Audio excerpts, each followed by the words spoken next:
الحمد للہ رب العالمین الصلاۃ والسلام علی خاتم النبیین وعلی آلہ وصحبہ اجمعین اما بعد فاعوذ باللہ من الشیطان الرجیم بسم اللہ الرحمن الرحیم قال اللہ تعالی فی سورة البقرہ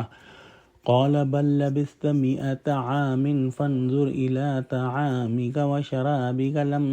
يتسنه وانظر إلى حمارك ولنجعلك آية للناس وانظر إلى العظام كيف ننشزها ثم نكسوها لحما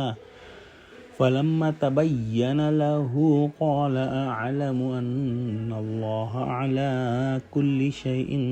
قدير۔ ترجمہ، خدا نے فرمایا نہیں بلکہ 100 برس مرے رہے ہو اور اپنے کھانے پینے کی چیزوں کو دیکھو کہ اتنی مدت میں مطلق سڑی بسی نہیں، اور اپنے گدھے کو بھی دیکھو جو مرا پڑا ہے۔ غرض ان باتوں سے یہ ہے کہ ہم تم کو لوگوں کے لیے اپنی قدرت کی نشانی بنائیں، اور ہاں گدھے کی ہڈیوں کو دیکھو کہ ہم ان کو کیوں کر جوڑے دیتے ہیں اور ان پر کس طرح گوشت پوست چڑھا دیتے ہیں۔ جب یہ واقعات اس کے مشاہدے میں آئے تو بول اٹھا کہ میں یقین کرتا ہوں کہ خدا ہر چیز پر قادر ہے۔ اللہ سبحانہ وتعالیٰ نے حضرت عزیر علیہ السلام کو 100 سال تک موت کی نیند سلا دیا، اور جب دوبارہ زندگی عطا فرما کر اٹھایا اور پوچھا کہ کتنے عرصے اس حالت میں رہے ہو، تو انہوں نے جواب دیا کہ پورا دن یا چند گھنٹے حالت میں رہا ہوں، کیونکہ دن کے ابتدائی حصے میں ان کی روح قبض ہوئی تھی اور اب دن کے آخری حصے میں ان کی روح لوٹا دی گئی تھی۔ حضرت عزیر علیہ السلام سے کہا گیا کہ اپنے سامان خوردنوش کی طرف دیکھیں، جس میں 100 سال کا عرصہ گزرنے کے باوجود کوئی تغیر واقع نہیں ہوا، جبکہ دوسری جانب اپنے گدھے کا انجام دیکھیے کہ عمر کھپ چکا، ہڈیاں باقی ہیں مگر گوشت اتر چکا، مدت ایک جیسی ہے، موسم اور زمینی اثرات بھی دونوں کے لیے ایک جیسے ہیں لیکن دونوں کا انجام مختلف ہے۔ یہ موسمی اثرات ایک چیز کے لیے بوسیدگی اور شکست و ریخت اور دوسری چیز کے لیے بقا اور حفاظت کا ذریعہ بن گئے۔ گویا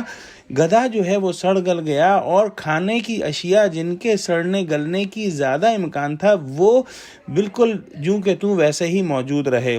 ایسا اس لیے ہوا کیونکہ مشیت الہیہ کو یہی منظور تھا، اور وہی ہوتا ہے جو اللہ چاہتا ہے۔ اللہ اس بات پر قادر ہے کہ ایک جیسے اسباب سے مختلف قسم کے نتائج ظاہر کر دے۔ دو انسان ایک جیسی دوا یا غذا کھاتے ہیں لیکن وہ ایک کے لیے شفا اور دوسرے کے لیے وبا ثابت ہوتی ہے۔ اللہ سبحانہ وتعالیٰ نے گدھے کی بکھری ہوئی ہڈیوں کے پنجر کو حکم دیا، وہ ادھر ادھر سے سمٹتی ہوئی قریب آ گئیں اور آپس میں جڑ گئیں، پھر ان پر گوشت چڑھ گیا،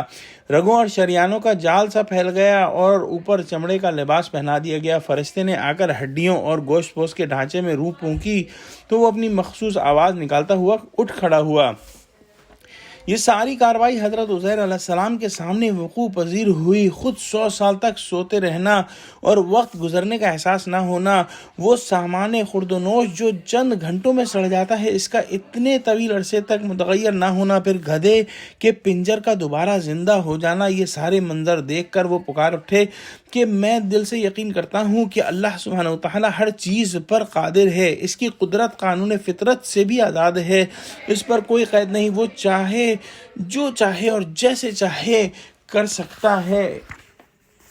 حضرت عزیر علیہ السلام کو یہ مشاہدات اس وجہ سے کرائے گئے کیونکہ اللہ سبحانہ وتعالی نے حضرت عزیر علیہ السلام کو بنی اسرائیل جو کہ پستیوں میں گری ہوئی قوم تھی اس وقت اس کی نشاد ثانیہ یا رنائسنس کے لیے چن لیا۔ اس کے بعد حضرت عزیر علیہ السلام کی تبلیغ اور تربیت کی وجہ سے ہی بنی اسرائیل کی قوم کا نشاط ثانیہ ہوا اور ان کو پھر جو ہے وہ توحید کی دولت ملی، پھر ایمان کی دولت ملی، اور پھر انہوں نے دنیا کے اندر جو ہے ایک مقام دوبارہ سے حاصل کیا۔ اسی وجہ سے اللہ سبحانہ وتعالیٰ نے یہاں پر اس آیت میں فرمایا ہے کہ یہ مشاہدات ہم نے اس وجہ سے کرائے تاکہ تم کو ہم اپنی قدرت کی نشانی بنائیں۔ دعا کرتے ہیں کہ اللہ سبحانہ وتعالی ہمارے ایمان کو بھی پکا کر دے، ہمارے ایمان کو بھی کامل کر دے، ہمیں حضور صلی اللہ علیہ وسلم کے احکامات پر چلنے والا بنا دے، آمین۔ وآخر دعوانا الحمدللہ رب العالمین، والسلام علیکم ورحمۃ اللہ وبرکاتہ۔